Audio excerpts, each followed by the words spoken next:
I'd like to welcome you to this webinar on ergonomic considerations for hybrid workspaces.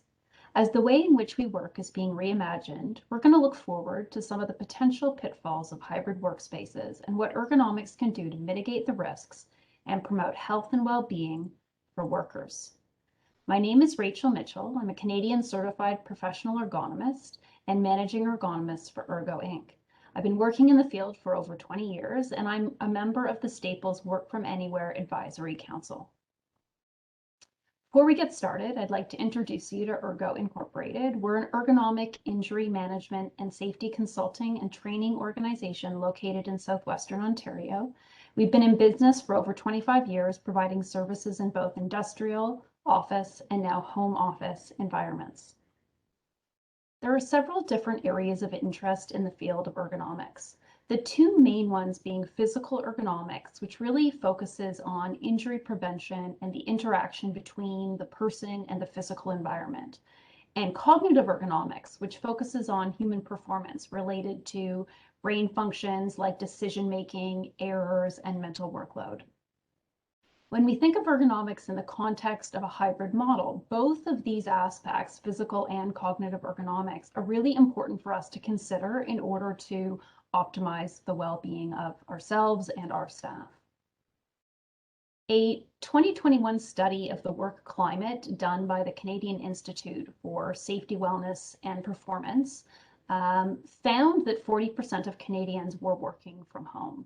And with the change to this work from home model, people were reporting more burnout, more stress, higher work demands, and people were working longer hours. Some studies have indicated that that's around 48 minutes extra per day that people were working.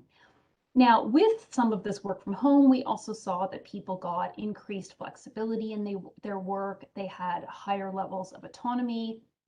And the jury is really out on whether it made people more or less productive. There were thoughts that people working in fields like data analysis and reporting tended to do better with work from home models, and the losses were in areas where more creativity and idea development, or people in jobs where they often got interrupted by people coming to their office asking questions and things like that. There have also been a lot of questions around the appearance of productivity. So is it more important that you spend your 8 hours sitting at your desk, or are companies willing to be more flexible with what those hours are and are more concerned about what work you're getting done? And then we know that there's been a lot of disengagement happening over sort of Zoom call overload and things like that. Now, the same study found that over 30% of people were not sitting on any kind of adjustable office chair at home. They reported being 45% less comfortable than they had been in their previous offices. People are sitting more than 80% of the day, and 22% of people were sharing their office space with another family member. So as a kind of end result of all of this, we're seeing 70% of people reporting that they have discomfort and pain at the end of the day, typically in the neck, the shoulders, and the mid-back, and more often in women than men. Now, this is really as a result of longer hours being spent in non-ideal office equipment. So if we take a look at some of the sort of the way in which a workstation is not set up properly and think about the 70% reporting discomfort, which as an ergonomist is a somewhat appalling number, we can sort of think, where is this discomfort coming from? So shoulder discomfort could be easily attributed to working on a surface that's too high, or an individual's inability to raise themselves a little bit higher on an adjustable office chair. Back discomfort could be easily attributed to things like a poorly adjusted office chair or lack of an office chair. And neck discomfort is commonly from working off of a laptop screen, where the screen is substantially too low and the weight of the head looking down pulls on the muscles of the neck. Now, it seems like we've been talking about this anticipated return to the office for over a year, and the date keeps getting pushed back. But the benefit of return to the office not being immediate is that it gives us some time to consider how we can really optimize the new work environment. So we know that there were businesses that plan to have employees teleworking on a more permanent basis moving forward. We know that there are 20% or so of Canadians who are eager to get back into the office full time, and a much larger percentage, 40% or so, who indicate a preference for a hybrid model, whether it's a few days at work and then a few days at home. Now, references to hybrid work typically suggest working from multiple work locations. However, as part of the return to office, companies are looking for opportunities to decrease their office space requirements, and many offices are looking at hoteling or shared workspaces as part of this rollout. So it's this particular model of shared workspaces that we're going to spend most of our time here discussing, since this is where many of the potential pitfalls lie. So we're going to talk specifically about challenges for equipment, for collaboration between employees, and also the psychosocial impact of this particular model of work. So the first question for any kind of hybrid work is, do we need two sets of equipment? And unfortunately, the answer is yes. Proper setup for any kind of is required for any kind of prolonged period of time. So if you're working more than 2 to 4 hours at a time in a particular area, you should be taking the time to set up your workstation properly. The wear and tear that you place on your body is cumulative over time, and so we need to make sure that we are protecting the body properly. Now, purchases are not always necessary in order to accomplish this. In particular, monitor stands and footrests can often be MacGyvered from things that we already have available, like stacks of copy paper. And one of my favorites is the height adjustable desk made out of an ironing board. Much of the discomfort that people have been suffering to date really relates to the use of laptops, which has been an ergonomics issue since people were sent home back in March of 2020. Now, if we're going back and forth between locations, we expect that people will continue to work directly off their laptops. And we've already touched on the reasons that this is problematic, related to the fact that the monitors are so low, causing a significant sort of forward head position. The Canadian standard on office ergonomics says that laptops should be docked with an external keyboard and mouse for any kind of prolonged use, allowing the laptop to then be raised on a riser so the monitor can be placed at the right height. Now, the other equipment challenge comes from the fact that when we see spaces as temporary, as is the case with hybrid or hoteling workstations, employees often sort of lack the motivation to bother taking the time to set up a workspace properly, and often don't have the education that they need, the training, in order to really set up that workstation properly. There are also some questions we should be asking ourselves about, do we have the right equipment to fit everyone, the smallest employee, the tallest employee? If they're all going to be sharing equipment, how are we going to sanitize it? If they're taking their equipment back and forth, what about people who bike or walk to work? In any office, there are always some employees who have been accommodated with specialized chairs or sit-stand desks. So how do we store this equipment for them? And do then a portion of the workstations end up being dedicated and permanent because people have specialized equipment that they need stored at that, in which case it sort of takes away from that intention of having a truly hybrid workspace. Now, to offset some of these issues, we should be thinking about, how do we facilitate the docking of laptops as quickly and easily as possible through things like monitor arms that you just kind of snap your laptop into and then have an external keyboard and mouse available for your use. We need to ensure that all of the equipment that's provided is as adjustable as possible to fit everyone and as easy to adjust as possible, and then continue with the at-home solutions like risers and footrests and things like that. Now, the second piece is we need to ensure that we've really trained people how to optimize these workstations as they come into them kind of day to day. So there's lots of ways we can do this education and training portion. Maybe it's a information card that's posted at each workstation, and I can make an example of this card available to those who are attending the session. Maybe it's an in-training session that's done with someone showing employees how to adjust their equipment while they're actually at their workstations. in small groups. Maybe it's webinars, either live or pre-recorded, self-assessment checklists of how to set up a workstation. Again, I'll provide a link to some of the educational sheets that are available on the Staples website. It might be as simple as finding the adjustment video for your standard chair that you use in your office and putting that up on the internet so your employees have access to a video on how to adjust their chairs properly. Now, we do need to recognize that one size doesn't fit all, and that investing in the right kind of equipment up front can offset many of the issues of shared workstations. So while a height adjustable desk has an upfront cost, it does eliminate the need for footrests and keyboard and mouse trays for most people, which on their own sort of decrease the flexibility of who can sit where if only 5% of your desks have keyboard trays and you've got more people than that who need them. The same thing with seat pan sliders on chairs. It's an optional add-on feature when you purchase chairs, but it does then allow a single model of chair to fit more than 90% of your working population.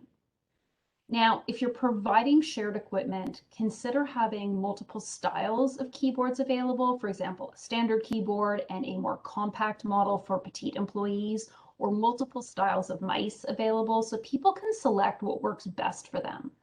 Shared equipment does eliminate some of the costs associated with managing two sets of everything and prevents employees from having to carry equipment back and forth. We know that employees even have preferences in lighting levels. There are people who, always ask maintenance to, take one of the bulbs out or not to replace it when it gets put back in. So people really do have preferences in terms of what their workstation looks like and how it's set up. And as with anything, if you're going to invest the money in the equipment, you need to go that extra step to ensure that people know how to use it properly and that we don't just assume that everyone knows how to use it and is using it sort of to its most optimal point, that they know how to adjust all the features and not just a subset of those features. Now, if we are sharing equipment, we need to think through what the cleaning process looks like. We need to figure out how to allow people to store personal items that may make their workstations more comfortable, may increase that sort of job satisfaction, and may make them more productive since they don't run the risk of forgetting their earphones or their mouse at home. Now, with the return to work, we have the opportunity to resume more collaborative work, especially for those who have video meeting fatigue and those who work in the sort of more creative, problem-solving, idea development fields, who are the ones who really have suffered most with the work from home model. However, if we don't manage the hybrid work model well, we may not recover as much of that collaboration as we anticipated. So with hoteling workstations, we need to think through how do we ensure that teams sit together? How do we ensure that they are attending work on the same day? And with the shift to often a more open concept office, which tends to happen with these hybrid or hoteling stations, how are we going to manage noise levels, potential needs for ongoing social distancing, and so on? Now, some of the ways that we can encourage both formal collaboration, but also the informal learning that occurs when you run into colleagues in the lunchroom or at the water cooler are about thinking through how we design our workspace. So maybe it's having some mixed use work areas. So some areas that are quiet areas for people who really need to focus, some collaborative working areas, telephone call booths for people to take their phone or video calls without creating too much noise in the open space, assigning dedicated areas for particular teams, having sign-up sheets for different areas, designated days that particular teams are in the office, even thinking through sound dividers and flooring choices in order to try to minimize noise in these offices can be helpful to having the most productive work environment that you can, that really fits the needs of everyone. Now, if we look to cognitive ergonomics to look at some of the psychosocial implications of the return to office, we know that as people return to to work in some context, that they're going to lose some of that flexibility in their work hours, in the days of the week, especially if we start to dictate that certain teams are in on certain days, in what their workspace looks like and what equipment they have available to them. That there may be increased sort of juggling of family needs. If you're working from home, childcare pickup at the end of the day becomes a lot easier. It becomes difficult when you start going into the office. And again, we know that some people were more productive at home because they were able to focus with less distractions. Some people were less productive at home and will enjoy being back in the office. You know, it's hard to say whether people will maintain better focus as they get these sort of changes in scenery, or whether these changes in scenery from day to day will prove to be a distraction. It will likely vary from person to person. And then we also know that with a return to office, we do introduce some stress back into the day. We're adding commutes back. We're adding commutes on top of bad weather. But on the flip side, we know that the increased social connections and support from peers has been shown to increase people's sort of mental and personal resilience. So there are some benefits from that increased kind of social network as people will return to the office. There may be a subset of employees who are not as comfortable in the office due to health concerns. There are always people who, even with the opportunity to work from home, feel a pressure to attend the office for the fear of sort of being passed over, for a promotion compared to somebody who was in the office more often. The bottom line is that many of these sort of psychosocial aspects can go either way, either sort of a benefit or a detriment as we return to the office, and will really be based on people's personality and preferences and the way in which we roll out hybrid work. So as employers or managers, we really need to keep tabs on how employees are managing and how we can accommodate preferences in order to get improved job satisfaction and productivity. So what we're really looking at in terms of sort of solutions here is ensuring that there is real open discussion about preferences and challenges that people are facing, and clearly laying out what work expectations look like, both in terms of workload and hours. We need to consider how, as managers or corporations, we choose to measure performance moving forward. While some companies may move to digital surveillance, others may move to task-based performance measures. I've heard stories about people MacGyvering solutions to make their mice move around for the appearance of more work while they're away from their desk, which obviously does not attain the goal of real productivity. And really, we need to allow for this sort of flexibility and customization of work. So much like physical ergonomics, in this area of cognitive ergonomics, one size and one solution doesn't fit all. So where do we go from here? So whether we're working in a hybrid model, 100% at home or 100% at the office, there's some questions we really should be asking ourselves. And that is that, do employees have appropriate equipment? That means, if they've got a laptop, do they have an external keyboard? Do they have an external mouse and a way to raise that laptop up on a higher surface? And do they have a fully adjustable chair? Now, the second piece is, if we've provided the equipment, again, made that investment, have employees been trained on setup? Do they know how to adjust all of these things? Do they know what the end goal is, what a proper workstation should look like? I will say that in the 20 years of experience that I have, people often know how to use 50 or 70% of the adjustment features on a chair, but typically don't actually know how to adjust all of the features of a chair, which means they likely could be more comfortable or better supported than they are when left to their own devices. We also need to consider whether employees know how to request help. So do they know how to request permission to take office equipment home if they're continuing to work from home permanently? Do they know how to request second sets of equipment? Do you have a company policy about how double sets of equipment are going to be handled moving forward? If they are struggling with discomfort, and I do think there's a lot of unreported discomfort that's happening at this point in time, people didn't want to stir the pot and kind of cause difficulties with these quote unquote temporary home offices, that we do have people who are experiencing cumulative discomfort that if we do not address it, may result in an increase in injury claims. Do those employees, are we encouraging them to ask for help? Do they know how to ask for help? How to ask for an ergonomics assessment or someone to kind of help them ensure that their workstation is set up properly, whether that's done by an in-house team who has training in ergonomics or by an outside ergonomics consultant. Have we considered whether the work model is going to promote collaboration and social relationships? Because this is important both for productivity and creativity, but it is also important for that sort of resilience that comes from the social networks that people have in the workplace. And have we considered and made allowances for flexibility and personal preferences where we can, recognizing that we can't sort of bend to every individual person's, every whim and desire. There is a need to be able to customize your workstation to make it feel like yours, to allow you to be comfortable in it if we want people to be as productive as they can be, to be satisfied with their jobs and to have better comfort and reduce risk of injury moving forward. So those are the questions we really need to ask ourselves.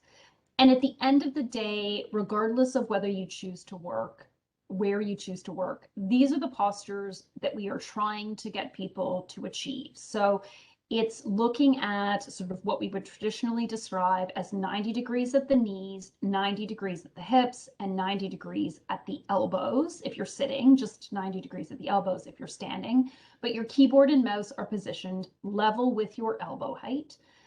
If you're sitting, your thighs are parallel with the floor. That if you are less than 6 feet tall and are sitting at a traditional 29-inch desk, that you probably have some kind of footrest underneath your feet. And then the top of your monitor is level with eye height. So the top of the screen should be level with your eyes. Nothing should be higher than your eyes. And if you do wear a progressive lens, then traditionally you would lower your monitor down until the point at which you can see everything on the screen without tipping your chin up in the air, which is the posture that we typically see people with progressive lenses adopting in order to be able to see out the bottom of their lens. If you have the ability to sort of move between sitting and standing, then obviously the more movement, the more variable postures that you can adopt during the day, the better. We don't necessarily expect people to be in these perfect postures for the entire day, but this is where you spend the majority of your time, and then you try to find opportunities to move through as many different postures as you can throughout the day so that we don't over fatigue any particular muscle or joint.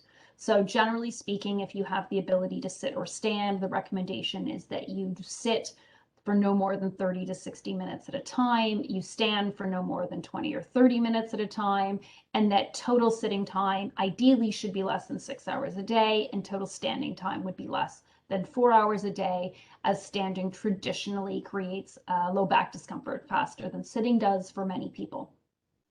So those are kind of the goal postures that we're looking to achieve. So that's the end of what I wanted to address today. I thank you all for tuning in and listening. I hope that you found this webinar informative. I would encourage you to send me an email at the address listed on the slide here, info@ergoconsulting.ca, if you have any further questions or if there's anything I can help you with, if you're looking for training for any of your employees. And if you're looking for some ergonomic resources, by all means, please take a look at what we've got available on our website as well. Thank you very much, and have a great day.